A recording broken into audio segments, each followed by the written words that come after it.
Olá, alunos e alunas, sejam bem-vindos à nossa terceira audioaula de História 3, o fim da Segunda Guerra Mundial. Então, os objetivos dessa terceira audioaula seria compreender o fim da Segunda Guerra Mundial observando os fatos históricos que marcaram o fim da guerra, as consequências da Segunda Guerra Mundial e o mundo pós-Segunda Guerra Mundial. Então, os fatos históricos marcantes do fim da Segunda Guerra Mundial. Então, primeiramente, as derrotas japonesas e do exército alemão. Eles começaram a perder força no meio da guerra, tanto japoneses quanto alemães, da onde iniciou-se o processo do fim da guerra. Então, em 1943, 350 mil soldados do exército alemão foram mortos na Rússia, início do avanço russo. Então, o fato da Rússia ter entrado na Segunda Guerra Mundial fez com que os alemães perdessem força, perdessem bastante com a ocupação do território russo. Os alemães foram, vamos dizer, não conseguiram dominar por completo o território russo e por conta disso eles foram tendo grandes baixas, né? Então 350 mil pessoas é um número expressivo de alemães que foram mortos lá na Rússia pela ocupação alemã na Segunda Guerra Mundial. Daí temos o Atlântico, ataques aos navios nazistas, né? A partir de quando Hitler afundou. Então tem uma história assim, né? Quando Getúlio Vargas era o presidente fascista aqui do Brasil, ele era a favor tanto do nazismo quanto do fascismo. Getúlio Vargas, quando os alemães afundaram um navio americano, o Getúlio Vargas mandou uma carta parabenizando o Hitler por ter afundado um navio americano. Lá no decorrer da guerra, os nazistas pegam e afundam um navio brasileiro, obrigando a Getúlio Vargas a declarar guerra aos alemães. É nesse momento que o Brasil entra na Segunda Guerra Mundial. O Brasil teve uma campanha, vamos dizer, tímida, né, na Segunda Guerra Mundial, não mandou muitos soldados brasileiros, mas teve lá os pracinhas que lutaram na Segunda Guerra para poder, né, fazer parte dessa Segunda Guerra Mundial, né. E até um símbolo, uma coisa interessante que se vocês quiserem pesquisar, né, o símbolo da ofensiva da campanha brasileira na Segunda Guerra Mundial era um desenho de uma cobra que fumava um cachimbo. Então o termo, quando a gente ouve assim, esse é um termo do período da Segunda Guerra Mundial. A cobra vai fumar quer dizer que os pracinhas brasileiros iam lutar na guerra, iam lutar na batalha, quando eles falavam que a cobra ia fumar. Então a cobra vai fumar é um termo utilizado desde a Segunda Guerra Mundial para se referir aos pracinhas que lutaram na Segunda Guerra Mundial. A ofensiva brasileira na Segunda Guerra Mundial. Então, se eu ouvir o termo a cobra vai fumar, seria nesse sentido, o significado disso.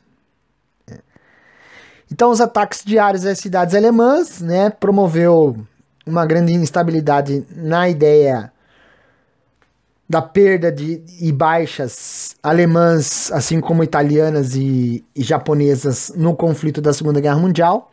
E o que marca o início do fim seria o dia D, que no dia 6 de junho de 1944 inicia sua Operação Overlord, né, invasão à Normandia, ao norte da França, pelas tropas aliadas.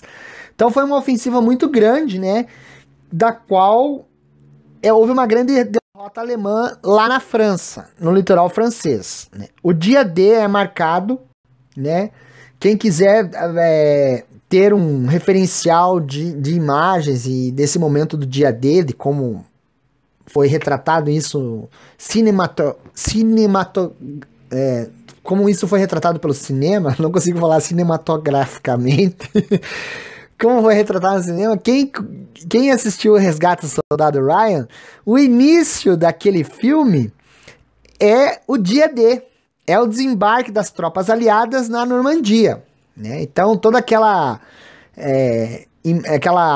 batalha, imagem sangrenta de pessoas sendo alvejadas por fuzis e por metralhadoras e por bombas, é a retratação do dia D no filme chamado O Resgate do Soldado Ryan. Assistam o início do filme que demarca esse fato histórico que ocorreu lá na França.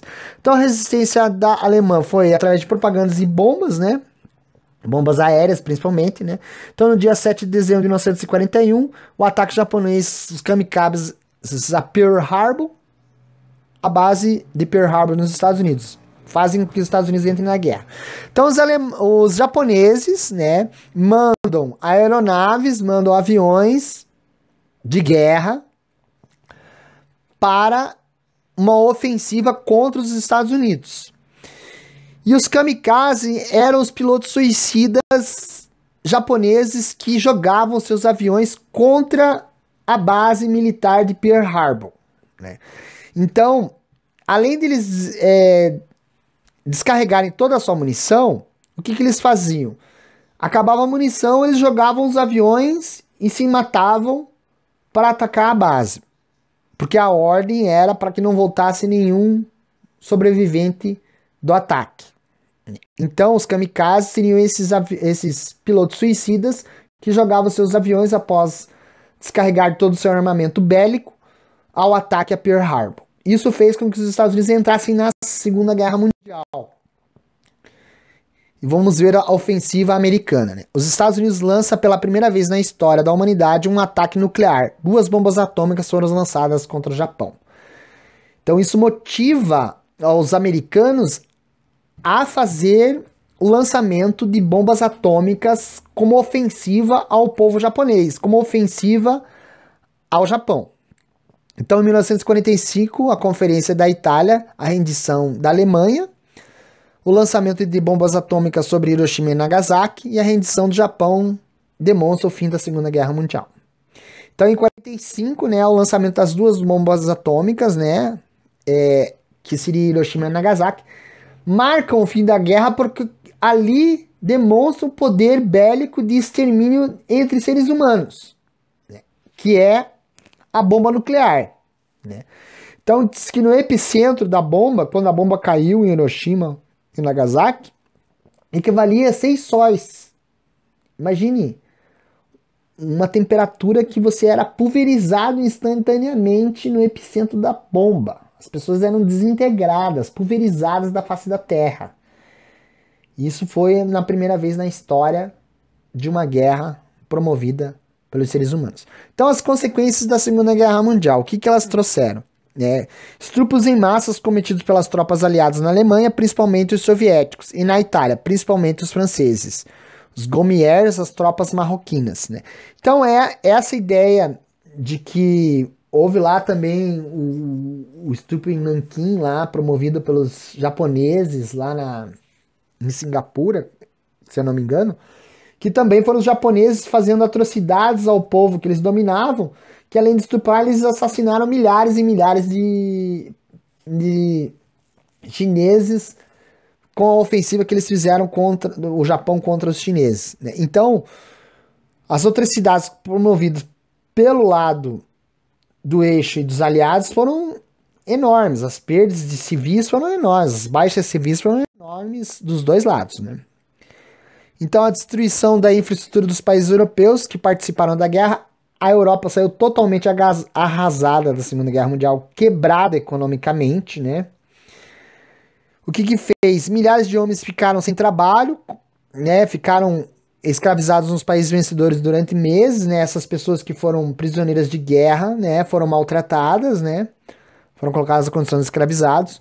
Julgamentos de Nuremberg e de Tóquio, né? Onde as pessoas que foram culpadas pela guerra foram condenadas à morte, né? A um júri internacional, a um júri internacional que condenasse essas pessoas à morte. A divisão política da Alemanha, né? A Alemanha Ocidental e a Alemanha Oriental. Então, um lado capitalista e um lado socialista.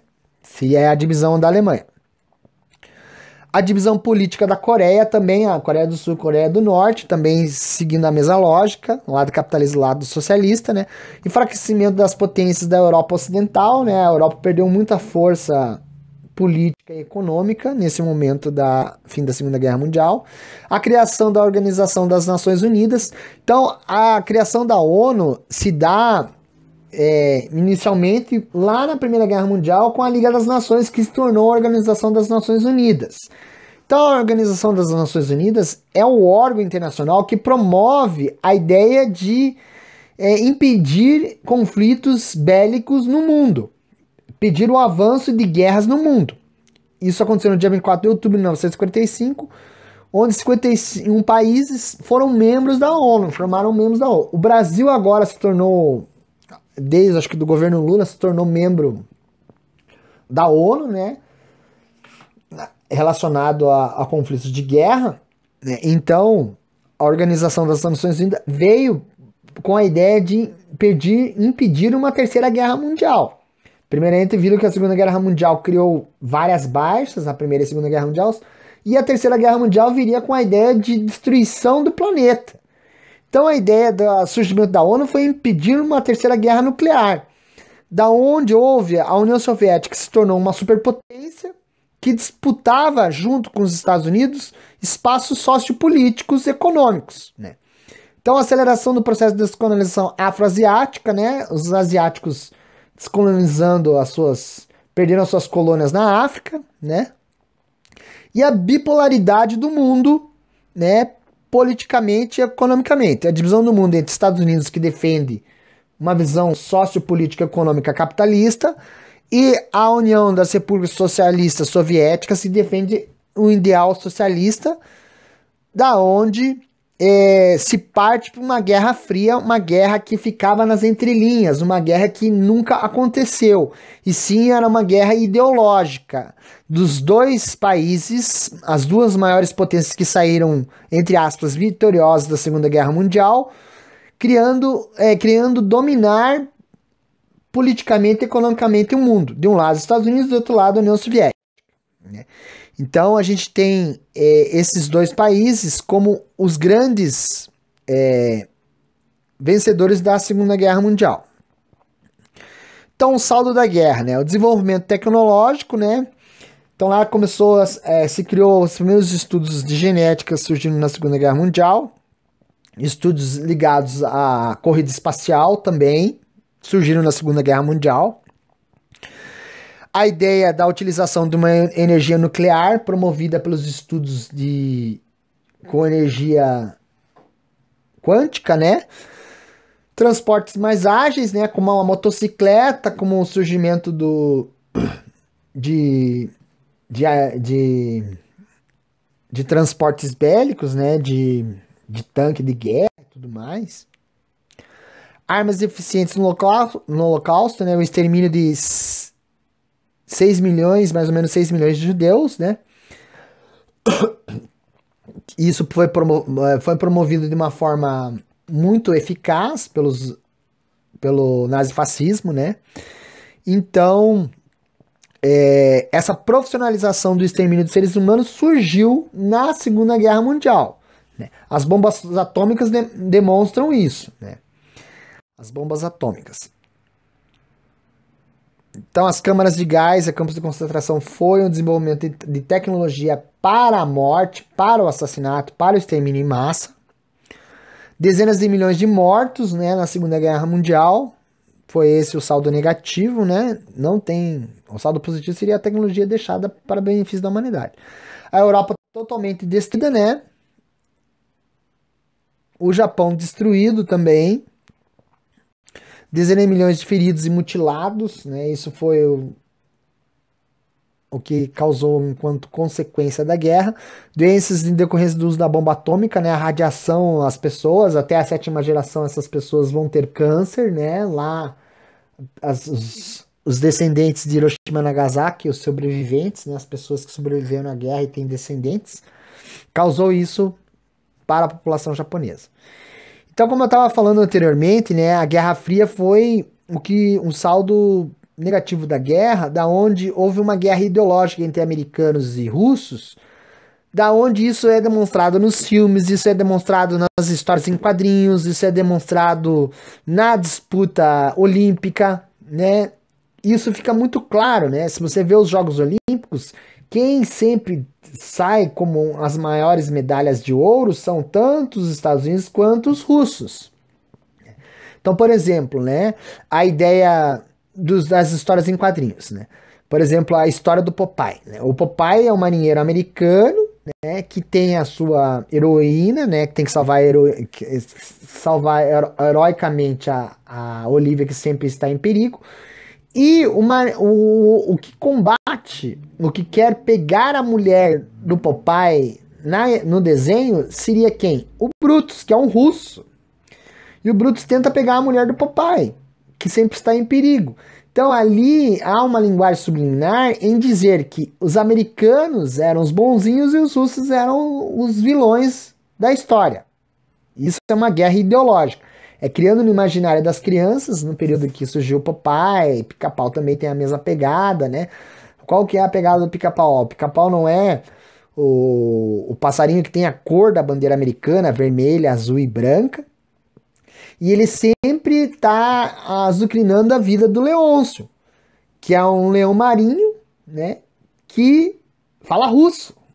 Que tem a pegada de ser russo, que é a interpretação do russo, que é sempre o leão marinho como ser vilão da história, e o Popeye não, o Pica-Pau sempre tenta roubar a comida do Leôncio, que é o leão marinho russo.